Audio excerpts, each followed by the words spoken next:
Hi friends, welcome to my channel super trader Lakshya. और यहाँ पे एक और वीडियो लेकर आया हूँ। बात करूँगा यहाँ पे क्या पॉसिबिलिटी है कल की और किस तरीके से मार्केट प्ले आउट कर सकता है। सबसे पहले यहाँ पे अगर आप चैनल पे नए हैं तो चैनल को सब्सक्राइब करिए, और अगर वीडियो अच्छा लगे तो लाइक और शेयर ज़रूर करिएगा अपने दोस्तों के साथ, या टेलीग्राम चैनल या जो भी आपके व्हाट्सएप ग्रुप हैं उनसे शेयर ज़रूर करिए। और अगर आप हमारे टेलीग्राम चैनल पर नहीं हैं सुपर ट्रेडर लक्ष्य, आप वहाँ भी ज्वाइन कर सकते हैं।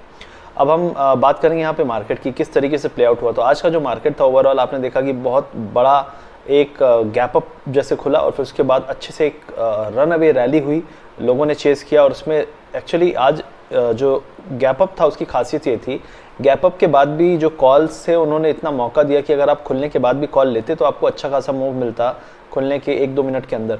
तो ये एक खासियत है जो काफ़ी मतलब रेयरली देखा जाता है कि आपको मौका मिल जाए और ज़्यादा ऊपर नहीं गया खुलने के बाद, लेकिन उस ज़्यादा ऊपर नहीं जाने पे भी आपके जो ऑप्शंस थे बहुत पैसा दिया। तो पहली चीज़ ये थी। उसके बाद क्या हुआ कि आधे घंटे 1 घंटे के अंदर ही पूरा कोलैप्स हो गया, और ये एक मतलब बहुत ही ऑड चीज़ है जो नहीं होनी चाहिए थी। मोस्ट प्रोबेबली इतना बड़ा एक्चुअली कोलैप्स नहीं होना चाहिए था कि भाई 500 पॉइंट से आप 400 पॉइंट नीचे आ गए। 900,000 पॉइंट का जो पूरा गिव अप किया है मार्केट ने, नॉर्मली ऐसा नहीं होता है।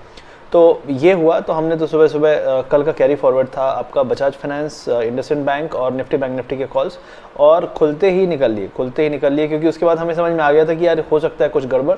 तो हमने कॉल सेल किया था 34,300-400 कॉल जो था वो सेल किया था, और with in I think 10 minutes 15 minutes के अंदर ही पूरा कोलैप्स हो गया। कॉल का वैल्यू जो था ऑलमोस्ट 230 का जो कॉल था वो 50-60 रुपीज़ आ गया था। तो काफ़ी अच्छा दिन रहा, और फिर उसके बाद कोशिश नहीं की, क्योंकि क्यों करना जब अच्छा दिन है। बहुत सारे लोगों ने मैसेज किया, सर मैंने खुलने के बाद कॉल लिया। खुलने के बाद कॉल कौन लेता है? रेजिस्टेंस 15,000 का लेवल जो था वहाँ पे आपका टारगेट था।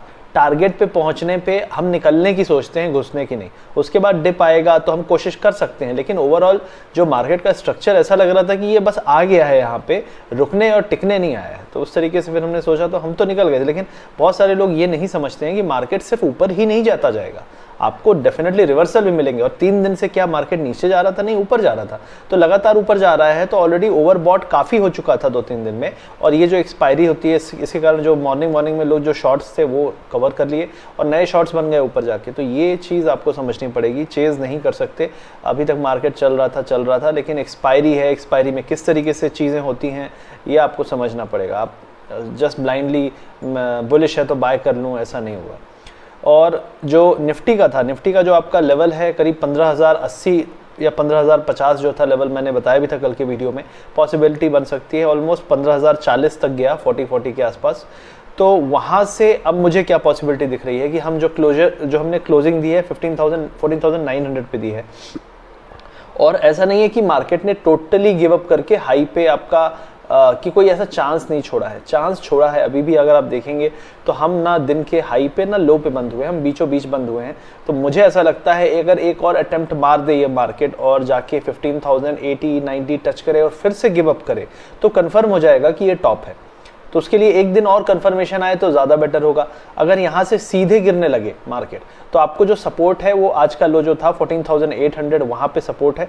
और अगर वहाँ पे जाके ये होल्ड नहीं करता है तो ये मान लेंगे कि ये जो रैली आई थी ये मोस्ट प्रोबेबली शॉर्ट्स के द्वारा लेड, मतलब उनके द्वारा क्रिएट की गई रैली थी। उसके बाद इसमें कोई ऐसा स्ट्रेंथ है नहीं। और फिर ये आप अगर ट्रेंड एनालिसिस करेंगे तो ओवरऑल जो चैनल पे हम चल रहे थे उस चैनल को कंटिन्यू करेंगे। और इस चैनल का जो टॉप था वो 15,050 के आसपास बन रहा था। इसका लोअर जो एरिया था वो था 14,800, जिसको हमने कल ही ब्रेक कर लिया था। इसीलिए मैंने कहा कि अगर 800 के नीचे भी आ जाएगा तो मार्केट का ये रिवर्सल बहुत तेज़ी से नीचे की तरफ जाने लगेगा। तो ये आपको ध्यान देना कि 800 के नीचे आने पर मार्केट का ट्रेंड रिवर्स हो जाएगा। अब एक अगला जो इंडेक्स है जो आप वॉच करते हैं वो बैंक निफ्टी है। बैंक निफ्टी में भी मैंने 2 लेवल दिए थे, अगर आपको याद है कल का वीडियो मैंने चार्ट के साथ बनाया था। तो 34,000 ऑलमोस्ट 300 पे जो दूसरी लाइन थी वहाँ पर तो नहीं गए, उसके थोड़ी नीचे ही थे 100 पॉइंट, लेकिन वहाँ से तगड़ा रिवर्सल आया है। और अभी हम अपने जो पहले रेजिस्टेंस था 33,950 उसके भी नीचे बंद हुए। तो मेरा ये हिसाब है कि हम अगर दोबारा कोशिश करते हैं और 33,900 जाते हैं तो उसको पार करना मुश्किल होगा और वहाँ पे हम सेलिंग पोजीशन बनाएंगे।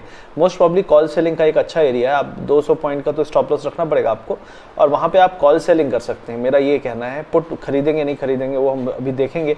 पुट खरीदने के लिए मेरा जो लेवल है वो 33,500 के नीचे जब एक बार आने लगे, क्योंकि वहाँ से अगर गिरने लगा तो फिर आपका जो सपोर्ट आएगा वो 32,750 पे आएगा, तो आपको फिर एक नीचे का 1000-1500 पॉइंट का फॉल मिल जाएगा। लेकिन फिलहाल के लिए आप मार्केट को डिसाइड करने दो कि ट्रेंड क्या है। तो मार्केट अगर 33,950 के ऊपर निकल जाए तो दोबारा से एक बार अटेम्प्ट हो सकता है 34,350 का, और अगर ये नहीं पार कर पाता है तो मेरे हिसाब से हो सकता है कल का टाइम वेस्ट करे, फ्राइडे है, और कंसोलिडेट करे उसी एरिया में और लास्ट के 1 घंटे में गिरे। तो लास्ट के 1 घंटे में अगर ये आपको गिरे या फिर ब्रेकआउट दे दे, दोनों चीज़ पे आपको डिसीजन ये मिल जाएगा कि भाई मार्केट अभी थोड़ा और ऊपर जाना चाहता है या फिर हो गया टॉप। तो ये आपको डिसीजन लेना है कल के क्लोजिंग के आसपास, और उसमें आप पोजीशन भी अपनी मंडे के लिए बना सकते हो, क्योंकि सिचुएशन ऐसी है कि मार्केट बोलता है कि भाई सब कुछ ठीक है तो एक समय तक ही बोल सकता है। ये जो रैली आई है काफ़ी बड़ी रैली है, 4000 पॉइंट की रैली काफ़ी बड़ी थी, और एक डाउन ट्रेंडिंग मार्केट के बाद इतनी बड़ी रैली मिलने पे बहुत सारे लोग ये सोचेंगे कि यार क्या हमें होल्ड करना चाहिए या नहीं करना चाहिए। तो दोनों तरह के लोग अभी डिसीजन लेंगे आज या कल में, आज लिए होंगे और कल भी लेंगे, और उनमें से फिर आपको समझ में आ जाएगा कि ज़्यादा लोग यहाँ से एग्रेसिवली ऊपर ले जाना चाहते हैं या गिव अप करना चाहते हैं, तो वो आपको कल क्लोजिंग में पता चल जाना चाहिए। तो ये था बैंक निफ्टी का लेवल। अब इसके अलावा जो आईटी है, आईटी मेरे हिसाब से थोड़ा सा वीकनेस दिखा रहा है। आप देख सकते हैं कि हाई पे सर्वाइव नहीं कर पा रहा है। जो इसका सपोर्ट है वो आपका करंटली है 25,650 जो आईटी सीएनएक्स आईटी है। तो मेरे हिसाब से करंट लेवल से आपका करीब 200.1% का आपको नीचे सपोर्ट मिल रहा है। अगर वो ब्रेक करता है सपोर्ट तो फिर आपका ये आईटी इंडेक्स का जो एक फॉल बहुत दिन से ड्यू है, क्योंकि ये हाई नहीं बना पा रहा है, ये लो बनाता जा रहा है और एक ट्रेंड लाइन को बार बार सपोर्ट को टेस्ट कर रहा है। तो अगर वो ब्रेक करता है तो आपको यहाँ से 4% का करीब करीब डिप मिल सकता है अगले कुछ दिनों में। और मई आ रहा है, मई में इसके बारे में कहावत भी है, सेल इन मे गो अवे। तो हो सकता है कि ये चीज़ चरितार्थ हो जाए, जो लोग मानते हैं बहुत ज़्यादा। तो देखते हैं। उसके अलावा अब कुछ स्टॉक है जिसके बारे में बात कर लेता हूँ। दूसरा है यूएस फ्यूचर्स, काफ़ी ऊपर थे, ऑलमोस्ट 180 पॉइंट यूएस 30 था जो डाउ जोन्स है, और टेक इंडेक्स भी 140 पॉइंट था। ये सभी हाई से गिव अप कर चुके हैं। और एक और चीज़ है कि यूरोप में जो डैक्स है जर्मनी, वहाँ पे सेल ऑफ आ रहा है। तो ये थोड़ा सा और चीज़ है, क्योंकि पूरे वर्ल्ड का जो सबसे पहले साइन देने वाला इंडेक्स यूरोप में होता है वो होता है डैक्स। तो डैक्स वीकनेस दिखा रहा है, दैट इज़ प्रिटी ऑड। हो सकता है कि जो फंड्स हैं सबसे पहले यूरोप में अनवाइंडिंग करें, क्योंकि आपको एक चीज़ बता दूं कि यूरोप मल्टी ईयर हाई पे है और यूरोप की इकोनॉमी जो है ऐसी फुस्सी इकोनॉमी है कि एक बार ख़राब होती है तो कई कई सालों तक फ्लैट नो ग्रोथ रहता है उसमें। 2011 से लेके 2015-16 तक कोई ग्रोथ था ही नहीं यूरोपियन इकोनॉमी में, फ्लैट चल रहा था। और इन्होंने कितना पैसा पंप नहीं किया, तो वो पैसा जो पंप ये किए जा रहे हैं, ग्रोथ मिल नहीं रही है, ये भी एक प्रॉब्लम है। ग्रोथ आनी चाहिए अगर आप पैसा इतना डाल रहे हो, अदरवाइज उस ग्रोथ से ही आप इस पैसे को फंड करते हो, जो कि वर्ल्ड वाइड होता है। तो वो थोड़ा सा एक वहाँ पे डाइसी चल रहा है। तो यूरोप अगर इसी तरीके से वीकनेस दिखाता है कल भी, तो फिर आपको ये साइन मिल रहा है कि यूएस भी बहुत जल्दी गिव अप करेगा। ऑलरेडी हाई से काफ़ी गिव अप, 1% के आसपास जो आपका टेक इंडेक्स है नैस्डैक गिव अप कर चुका है। तो हो सकता है कि ये ओवरऑल ग्लोबल, मैंने आपको लास्ट वीडियो में भी यही कहा था कि जो अगला रियलिटी चेक होगा वो इंडिया में नहीं होगा, वो ग्लोबली होगा, मतलब ग्लोबल मार्केट भी उसमें पार्टिसिपेट करेंगे और हम शायद उसी तरफ देख रहे हैं। अब अगला स्टॉक जो है वो टाटा मोटर्स है। देखिए टाटा मोटर्स ने आज फिर कोशिश की, ब्रेकआउट था लेकिन ब्रेकआउट फेल हो रहा है, और ये ब्रेकआउट फेल हो रहा है, ट्रेंड लाइन थी एग्जैक्टली आपका 310-311 के आसपास, 311 के आसपास। और मेरा ये कहना है कि अगर 311 पार करता है तो ये 325 तक जा सकता है ऊपर की तरफ। लेकिन अगर ये कल फिर गिरने लगे और 300 के नीचे आ जाए तो मेरे हिसाब से ये एक काफ़ी नेगेटिव साइन होगा, क्योंकि इसको उठना चाहिए था। मेरे हिसाब से इसको कोशिश करनी चाहिए थी ऊपर की तरफ, लेकिन नहीं किया है। तो अगर 300 के नीचे आता है तो हम दोबारा नीचे की तरफ जा सकते हैं 295 और 290 की तरफ। तो मेरे हिसाब से ये जो ट्रेंड कोशिश थी ऊपर जाने की, ये फेल हो जाएगी। तो देखिए कि क्या पार करता है, पहले 310 पार करता है या 300 के नीचे आ जाता है। कल आपको ये समझ में आ जाएगा, उसके बाद आपको डिसीजन लेने में आसानी होगी, इसलिए आपको वेट करना चाहिए। अब आईसीआईसीआई बैंक की बात करूँ तो आईसीआईसीआई बैंक ने जिस तरीके का बाउंस दिया है और अभी भी इनडिसाइसिव है, जो आज का प्राइस एक्शन है हाई लेवल से भी थोड़ी सी सेलिंग हुई है। देखिए अगर वीकली टाइम फ्रेम में मैं देखता हूँ तो यहाँ पे अपसाइड है, ठीक है। तो अगर 625 के ऊपर ये जाने लगता है, पॉजिटिविटी मेंटेन रखता है, तो ये 650 660 तक जा सकता है। लेकिन ये वही बात है कि यार क्या मार्केट यहाँ से ऊपर जाने वाला है? अगर ऊपर जाने वाला है तो फिर बैंक निफ्टी भी आपका नए हाई की तरफ, पुराने हाई की तरफ जाएगा और उसमें आईसीआईसीआई बैंक का पार्टिसिपेशन अच्छा खासा रहेगा, 4-5% यहाँ से ऊपर जाएगा और इनफैक्ट नया हाई भी बना सकता है। तो अगर आईसीआईसीआई बैंक, क्योंकि आईसीआईसीआई बैंक एक लीडिंग स्टॉक है जो पूरी रैली को, जो ये नीचे से अभी हम उठ के आए हैं, इसमें सबसे पहले दिन जब मार्केट बाउंस हुआ था, बैंक निफ्टी बाउंस हुआ था, उसमें आईसीआईसीआई बैंक लीडिंग था। तो आईसीआईसीआई बैंक बहुत इंपॉर्टेंट रोल प्ले करता है कि अगर ये 620 पे है, अगर ये 610 के नीचे आने लगेगा तो ये दिखाएगा कि यार जो लीडिंग स्टॉक है उसमें प्रॉफिट बुकिंग आ रही है, तो फिर हो सकता है कि हम नीचे की तरफ जाएं। तो 620 पे हम हैं, 610 के नीचे आपका प्राइस रिवर्सल होगा और फिर आपके टारगेट्स आएंगे ऑलमोस्ट 580 की तरफ हम बढ़ चलेंगे। अगर ये 630 के ऊपर निकल जाए तो फिर आपके 20 to 30 रुपीज़ ऊपर के आराम से आ सकते हैं। तो ये आपको देखना पड़ेगा कल। अगला स्टॉक है बजाज फाइनेंस। मेरे हिसाब से जो इसको करना था इसने कर लिया है। अब इससे क्या करना चाहिए? लास्ट टाइम बहुत सारे लोग नहीं निकल पाए थे, 5800 तक गया था और उसके बाद फिर ये गिरना चालू हुआ था। तो पहले तो डिप मारा 52, फिर एक बाउंस आया था 56 तक और फिर इसने फाइनली 4400 का लेवल दिया था। मेरे हिसाब से जो ये लेवल अभी आए हैं, अगर इसने दोबारा से 5400 गिव अप किया तो ये फिर से 5000 की तरफ चल पड़ेगा। तो 5400 के नीचे अगर आप लॉन्ग पोजीशन लेना चाहते हैं, कोई बुराई नहीं है, क्योंकि प्रीवियस हाई इसका 5680 5700 के आसपास था, लेकिन आपका स्टॉप लॉस 5400 होना चाहिए और किसी भी केस में वो ब्रेक होता है तो ये रिवर्सल का साइन होगा। बजाज फाइनेंस में बोगस स्टॉक है, रिजल्ट्स इसके बकवास थे और बजाज एनबीएफसीज में मुझे नहीं लगता कि ये जिस तरीके से भागे हैं, बैंकिंग सेक्टर भागे हैं, ये जस्टिफाइड है। लिक्विडिटी पुश करके आप कितने दिन तक मेंटेन करोगे? टोटल इनके रिजल्ट्स, जितने भी बैंकों के रिजल्ट्स आए हैं, टोटली मैनिपुलेटेड है। कुकिंग द बुक्स कहते हैं, कुकिंग या रिशफलिंग द बुक्स है, सिंपल।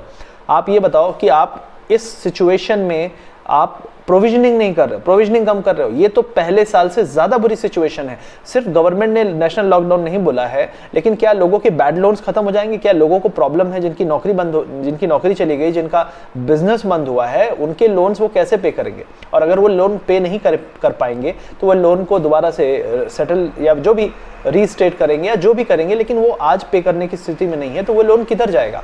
आपने तो रूल बना दिया 90 डेज में आपका एनपीए हो जाता है, ब्ला ब्ला ब्ला, दुनिया भर की चीजें। तो क्या वो सही में एनपीए होगा? और अगर मोरेटोरियम दोबारा नहीं लाता है गवर्नमेंट, जैसे आरबीआई लास्ट टाइम लाई थी, तो सीधे सीधे जो भी ये बैड लोन्स होंगे इनको दिखाना पड़ेगा अपने रिजल्ट पे। तो अगर रिजल्ट पे बैड लोन आएगा सीधे सीधे, तो आपके बैंक में क्या अर्निंग आने वाली है? और आपको पता है कि सिचुएशन खराब है, उसके बाद भी आप उसको प्रोविजनिंग नहीं कर रहे हो, ये सोच के कि आगे कर लेंगे, इस क्वार्टर में तो उठा लो मार्केट को, अगले में देख लेंगे। तो ये पूरा का पूरा मार्केट को मैनिपुलेट करने का तरीका होता है। आप देखिए कोई भी बैंकिंग और फाइनेंशियल कंपनी है, सब अच्छे प्रॉफिट दिखा रही है। क्यों? क्योंकि प्रोविजनिंग कम है। आप प्रोविजनिंग का पिछले 4 क्वार्टर का नंबर देख लीजिए, आपको खुद समझ में आ जाएगा। जब प्रोविजनिंग करने का सही टाइम अब आया है तो इन्होंने प्रोविजनिंग कम कर दी, क्योंकि प्रॉफिट दिखाना था, क्योंकि मार्केट ऑलरेडी गिर चुका था, स्टॉक प्राइस को उठाना है। तो जितनी कमाई इनकी बाहर से नहीं होगी, उतनी उससे ज्यादा कमाई स्टॉक में हो जाती है। तो ये सिंपल चीज है, मतलब उनकी नहीं बोल रहा हूँ, उनसे रिलेटेड जो भी लोग ये करवाते हैं या करते हैं। तो इसलिए मेरे हिसाब से बजाज फाइनेंस भी सेम चीज़ है। This is not the area to enter. आप करते हो तो आपको 5400 का स्टॉप लॉस लेके चलना चाहिए। अब जो अगला स्टॉक है वो है axis bank. Axis bank same thing, trend line resistance को इसने टच कर लिया है 725 के आसपास। अगर ये 725 ब्रेक कर जाएगा तो इसका अगला टारगेट होगा आपका 745 और 770। तो 725 के ऊपर देखिए कि ये सस्टेन करता है, पॉजिटिव मोमेंटम दिखाता है, तो ही आप इसको बाय करिएगा। अदरवाइज हम ऑलरेडी एक रेजिस्टेंस एरिया पे हैं और यहाँ से अगर वापस ये नीचे की तरफ जाएगा तो आपको 680 तक ये रिवर्स होता रहेगा नीचे की तरफ। अब एक अगला स्टॉक है जो है रिलायंस। तो रिलायंस ने आज इंडिसाइसिव कैंडल बनाया है, अपर शेडो अच्छी खासी है, इसका भी सेम पैटर्न है। लेकिन रिलायंस को आप देखते हैं, पता है आपको कि ऑड काइंड ऑफ बिहेवियर रहता है इसका। जब मार्केट को घुमाना होता है तो काफ़ी अच्छा रोल प्ले करता है और इसका काफ़ी स्ट्रेंथ भी है, मतलब अपने निफ्टी में वेटेज भी काफ़ी है। तो मेरे हिसाब से 2055 2055 इसका जो लेवल है वो जब तक ब्रेक नहीं करेगा, इसका ब्रेकआउट डाउटफुल है अभी भी। और 2055 अगर किसी को शॉर्ट करना है तो 2055 आपका स्टॉप लॉस होना चाहिए और आपके टारगेट 1970 तक के हो सकते हैं। तो ये दोनों लोगों के लिए मैंने गेम प्लान बना दिया है, आपका जो कन्विक्शन है उस हिसाब से आप ट्रेड ले सकते हो। तो ये सभी स्टॉक थे, ये सभी चीज़ें थी जो मैं बात करना चाहता था। ओवरऑल अगर आप देखेंगे यूएस मार्केट हाई से गिव अप कर रहा है, करेंसी में तो आपको रिलीफ दिखेगा, लेकिन करेंसी ऑलरेडी 72.5 से 75 गई थी और अभी 74 पे है, और ये 74 पे मुझे ऐसा लगता है कि सपोर्ट है USD INR का, और यहाँ से फिर से एक बाउंस होगा तो 74.5 और 74.8 की तरफ ये बहुत तेज़ी से जाएगा। तो ये व्यू है करेंसी का। ऑयल प्राइसेस ऑलरेडी हाई हैं, $67 के आसपास चल रहे हैं, जो कि प्रॉब्लम है हमारे लिए। उसके बाद आपका 74 का डॉलर भी हमारे लिए प्रॉब्लम है। तो हमारे लिए ऑलरेडी करेंसी और जो कमोडिटी में क्रूड है वो प्रॉब्लम क्रिएट कर रहा है। अब गोल्ड की कितनी इंपोर्ट हो रही है वो तो हमें नहीं पता, लेकिन इस समय शायद लोग थमे होंगे। लेकिन जैसे ये चीज़ें नॉर्मल होगी, तो अगर इस करंट सिचुएशन में गोल्ड इंपोर्ट भी बढ़ जाता है तो हमारे डेफिसिट, हमारे जो इंपोर्ट एक्सपोर्ट पे बहुत इशू होता है, उसके कारण करेंसी हमारी और वीक हो सकती है।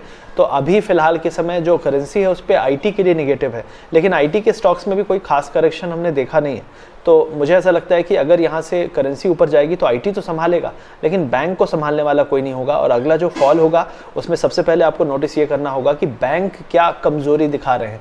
जैसे बैंक्स आज भी बहुत स्ट्रांग नहीं थे, आज भी आप देखेंगे निफ्टी के कंपैरिजन में इतने स्ट्रांग नहीं थे। इनफैक्ट एक टाइम पे तो बहुत 400 पॉइंट का फॉल भी था। तो बैंक्स अगर आज जैसा बिहेवियर, वीक बिहेवियर कल भी दिखाते हैं, मंडे को भी दिखाते हैं, तो ये कंफर्म हो जाएगा this is stop, because without bank के बिना मार्केट ऊपर नहीं जा सकता। बैंक के बगैर मार्केट यहाँ से ब्रेकआउट करके 15,400 नहीं जा सकता, सीधी सी बात है। और हम ऑलमोस्ट हाई पे आ गए हैं इस इकोनॉमिक सिचुएशन पे, जो कि बहुत सारे लोगों को बात नहीं पचेगी। और जो लोग अभी तक इस मार्केट को उठा के लाए हैं, इवन उनको भी डाउट होगा कि क्या ये एरिया में हमें होल्ड करना चाहिए या निकल के भागना चाहिए, क्योंकि इससे अच्छा प्राइस नहीं मिले शायद अगले कुछ महीनों तक। क्योंकि सिचुएशन देखिए, बहुत सारे लोग पता है मुझे कमेंट में डालेंगे there is a light at the end of the tunnel, market always discounts what it knows. Does market really know? Does market knows that last year की इस साल आएगा covid? Really? I mean, does market know that vaccine is really affecting people in a very positive way or only positive way? Does market know? No, I don't think market knows anything. Market only knows one thing, कि एक बार shorts को trap कर लिया है तो उसको तब तक मतलब कहना चाहिए तब तक उनको ठोकेंगे जब तक एक्सपायरी नहीं हो जाएगी। और that's what happened on Monday. Friday, Saturday, Sunday, Friday Saturday news was very grim, बहुत खतरनाक था। पिछले हफ्ते की बात कर रहा हूँ। सैटरडे को total headline management, America India की मदद कर रहा है, वैक्सीन ही वैक्सीन, बरसेगी हर तरफ वैक्सीन एंड ऑल दैट, पूरा भर डाला कि जो बाइडेन से बात हुई, इससे उससे ये सब, और उससे आपका एक पॉजिटिव सेंटीमेंट हुआ, जिससे पूरे के पूरे मार्केट को पॉजिटिविटी मिली। केसेस अभी भी बढ़ रहे हैं और एक दो दिन बीच में केस कम हो जाते हैं, क्योंकि वीकेंड में टेस्टिंग कम होती है और वीकेंड में आपका लॉकडाउन भी पूरे इंडिया में, I think almost 80% India weekend lockdown में चल रहा है, और almost 60% population, 60 to 70% population India की लॉकडाउन में चल रही है। तो जब इतना बड़ा पॉपुलेशन लॉकडाउन में है तो इकॉनमी किधर चल रही है आप सोचो। और अगर आप बोलते हो कि लॉकडाउन रखेंगे तो केस कम होंगे, लॉकडाउन हटाओगे केस बढ़ेंगे, केस बढ़ेंगे, इन्फेक्शन बढ़ेगा, इन्फेक्शन बढ़ेगी तो फैटेलिटीज़ बढ़ेगी। और अगर वैक्सीन की जो एफिकेसी है जो 70% है, एफिकेसी 100% नहीं है। अभी भी आप जाके देखिए यूएस की वैक्सीन की भी एफिकेसी 190, वो ट्रम्प के टाइम पे बुलवाता था वो, लेकिन अभी रियल में वो 60-70% ही बोल रहे हैं। दूसरी चीज़, यूएस में आप बोलते हो यूएस से हम वैक्सीन लेंगे, अरे यूएस अपनी प्रॉब्लम खुद ही सॉल्व नहीं कर पाया है। यूएस में आज भी 900 एवरेज 900 डेथ्स पर डे हो रही हैं, और एवरेज वहाँ पे डेटा कुकिंग नहीं होती भी होगी तो थोड़ी बहुत वो एडजस्ट करते हैं, लेकिन 900 डेथ्स आज भी हो रही हैं। भाई तुम्हारी वैक्सीन तुम्हारे लोगों को नहीं बचा पा रही है, यहाँ पे हम क्या करेंगे? तो मेरे हिसाब से vaccine is more of sentimental and more of A moral booster and less of efficacy thing, क्योंकि एफिकेसी 70% है। इबोला जो था, एक डिसीज़ आया था बहुत साल पहले, उसकी आज तक नहीं आई है। एड्स की आज तक नहीं आई है, HIV की। तो आप एक साल में बना के रख दिए, पूरा का पूरा ट्रम्प और ग्लोबल लीडर्स द्वारा एक था कि प्रयास है, मैं नहीं कह रहा पॉजिटिव रिस्पॉन्स है, लेकिन उसको अभी टाइम लगेगा। वैक्सीन इतनी जल्दी नहीं बनती, और वैक्सीन जो बनी थी पिछले साल के वायरस की बनी थी, डबल म्यूटेशन के लिए। हाँ ये सब में काम करती है, सब में काम करती है। अरे ग्लूकॉन डी है क्या यार, कि गर्मी से आओ, चाहे वॉलीबॉल खेल के आओ या फुटबॉल या cricket, Glucon D P low, तुरंत शक्ति मिल जाएगी, या फिर बॉर्नवीटा खा लो, जो भी कुछ भी मतलब बोल दो कि सब में चलता है। मतलब ये तो वही बात हो गई कि यूनिफॉर्म, सिविल यूनिफॉर्म किसी भी स्कूल में पहन के घुस जाओ फ्राइडे या सैटरडे को, कि सब बराबर है, राइट? बस बैग होना चाहिए पीठ पे। तो इसी तरीके से वैक्सीन घुस रही है हर घर में, हर जगह। तो आई होप कि वैक्सीन रियली इतनी इफेक्टिव हो कि हमको प्रॉब्लम ये, क्योंकि इस प्रॉब्लम को सीरियसली, आई मीन लॉकडाउन में हूँ मैं राइट नाउ, मुझे नहीं अच्छा लग रहा है, राइट?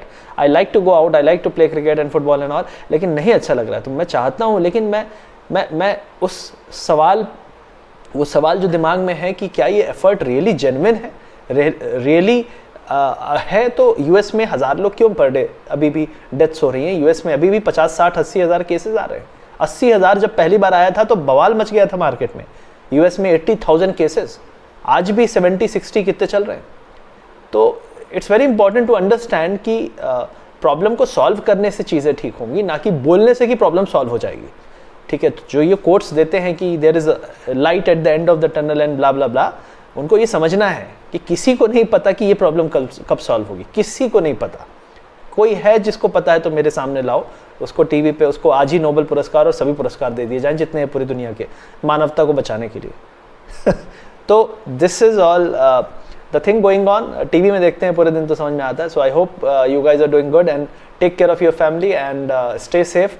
सिचुएशन सीरियसली ख़राब है और हॉस्पिटल की नौबत ना आए। मैंने लास्ट टाइम भी कहा था कि हॉस्पिटल के बिल्स चौपट कर देंगे, अगर कोरोना नहीं किया तो हॉस्पिटल के बिल निपटा देंगे। So please get your health insurance, जो भी आपको लगे सस्ता, सुंदर, टिकाऊ। 3 लाख से 5 लाख तक का ले लो, क्योंकि उतना तो एटलीस्ट भरपाई कर ही लेगा आदमी। और ये सिचुएशन ऐसी है कि हेल्थ क्राइसिस है जिसमें वसूल भी हो जाएगा अगर कुछ हुआ तो। Thank you guys, thank you for watching and take care and do like, share, subscribe and मिलते हैं अगले वीडियो में। Thank you.